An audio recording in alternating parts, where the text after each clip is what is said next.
শ্মশানের ধারে শেওড়া গাছে কদিন ধরে এসে বসেছে এক পেতনি।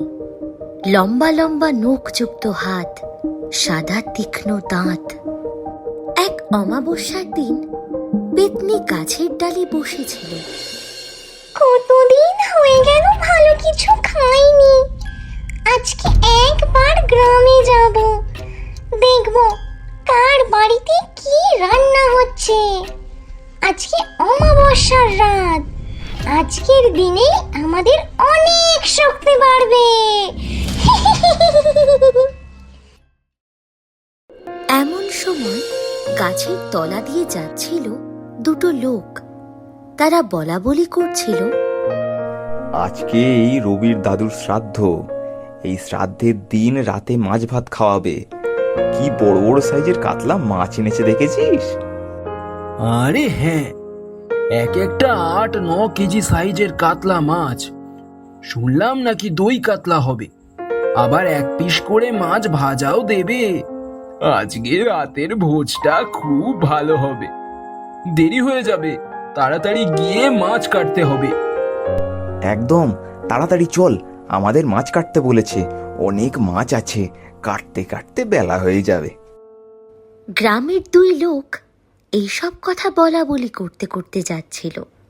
এমন সময় গাছে বসে থাকা পেতনি এই সব কথা শুনতে পায়। ওরে বাবা, কি বলে ওরা!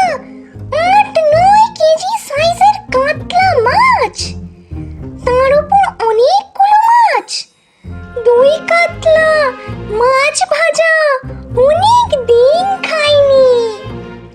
আজকে তো একবার রবিদের বাড়ি গিয়ে দেখতেই হয় দিনের বেলা, সত্যি কি না? পেতনি একটু ভাবে, তারপর রবিদের বাড়িতে চলে যায়। সেখানে গিয়ে দেখে সত্যি বড় বড় সাইজের মাছগুলো কাটা হচ্ছে। আরে এই, তাড়াতাড়ি মাছ কাট, এত মাছ আছে, কাটার পর রান্না হবে। তাড়াতাড়ি হাত চালা। লোভ হচ্ছে, এত বড় সাইজের কাঁচা মাছও কখনো খাইনি। একটা খাই তো। গাছের ডালে বসে এখান থেকে একটা লম্বা হাত বাড়িয়ে মাছটা তুলে নি।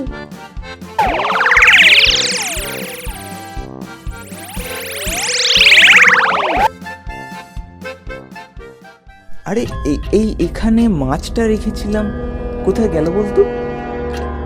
কোথায় আর যাবে, এত মাছের মধ্যেই আছে। না না, আমি এখানেই রেখেছিলাম।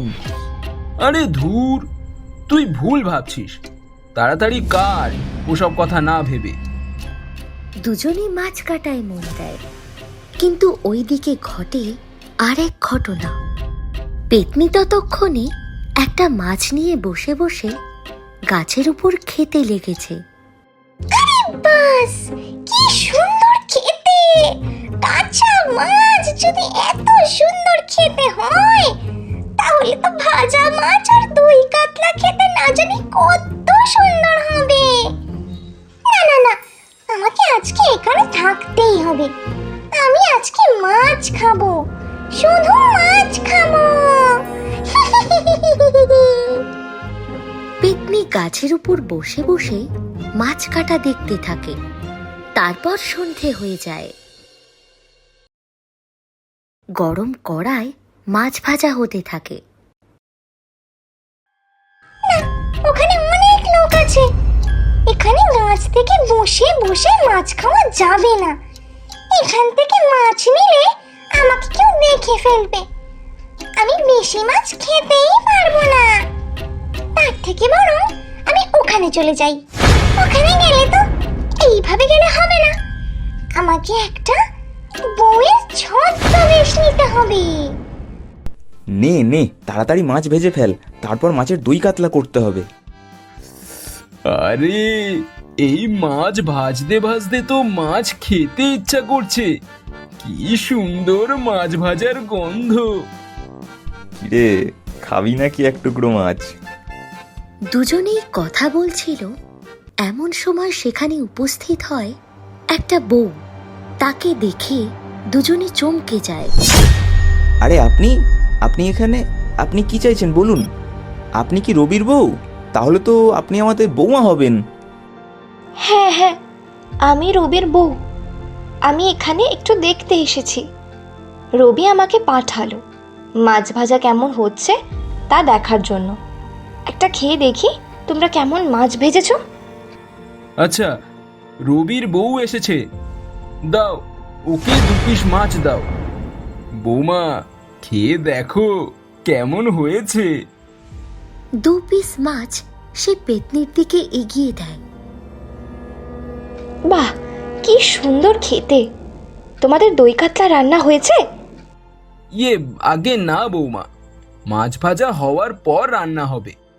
এখনো অনেক মাছ ভাজা বাকি, তারপরে তো বৌমা দই কাতলা বসাবো। দাও দাও, আরো 2 টুকরো দাও তো, খেয়ে দেখি।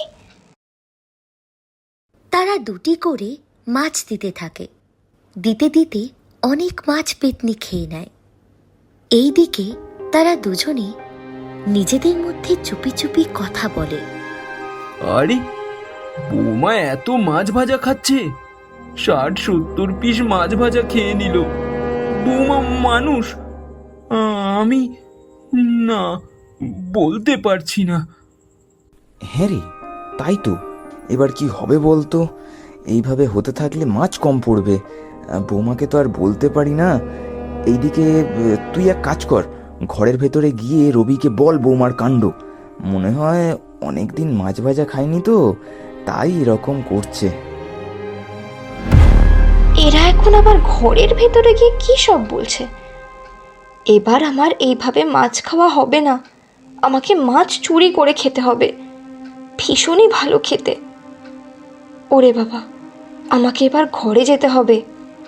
দাদা, তোমরা মাছ ভাজো।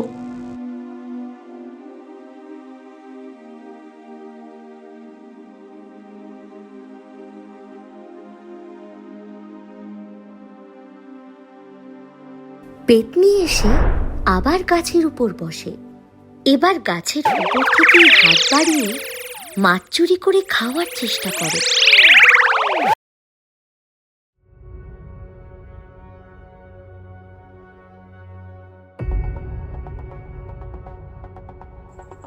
আরে, মাছ ভাজাগুলো সব কোথায় গেল? এই তো এক্ষুনি এখানে রাখলাম। কি অদ্ভুত কাণ্ড! তারা মাছ ভেজে থালায় রাখে আর সেই দিকে কিছুক্ষণ তাকিয়ে থাকে। এমন সময় দেখতে পায় একটা লম্বা হাত এসে থালা থেকে মাছ তুলে নিচ্ছে। ও বাবা গো, ও বাবা, এ কি? এ তো এক পেতনির কাণ্ড। সেই এতক্ষণ ধরে মাছ তুলে খাচ্ছিল। কি দারুণ খেতে! আরো চাই, আরো চাই। মাছ ভাজা খেতে দারুণ মজা। তারা দেখতে পায় গাছের উপর বসে আছে এক পেতনি। এইদিকে রবির বাড়ির কয়েকজন সেখানে জড়ো হয়ে যায়।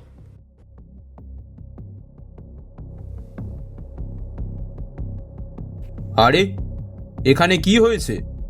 রবি বাবু, আরে পেতনি গাছের উপরে দেখো, আর সে বসে বসে মাছ চুরি করে খাচ্ছে।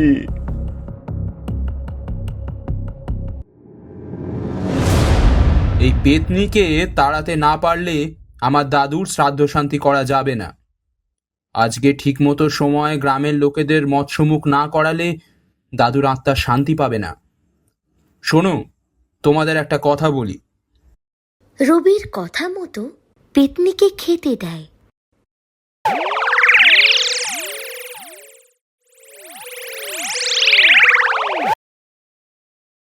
পেতনি মাছের মাথায় কামড় বসাতেই পেতনির চোখ বেরিয়ে আসে। কি এসব?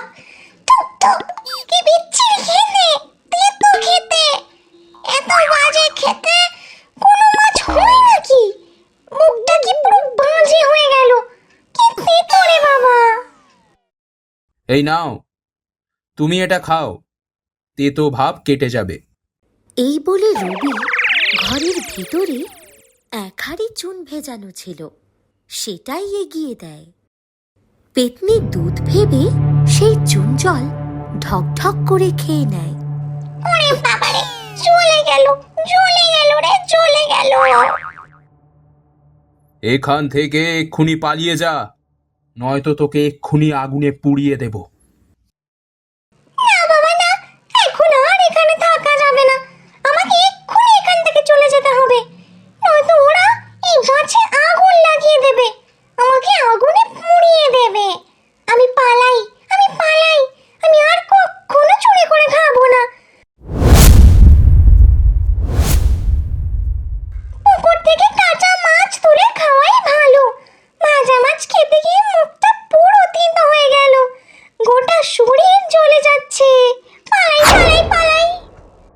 এই বলে পেতনি সেই স্থান ছেড়ে পালিয়ে যায়।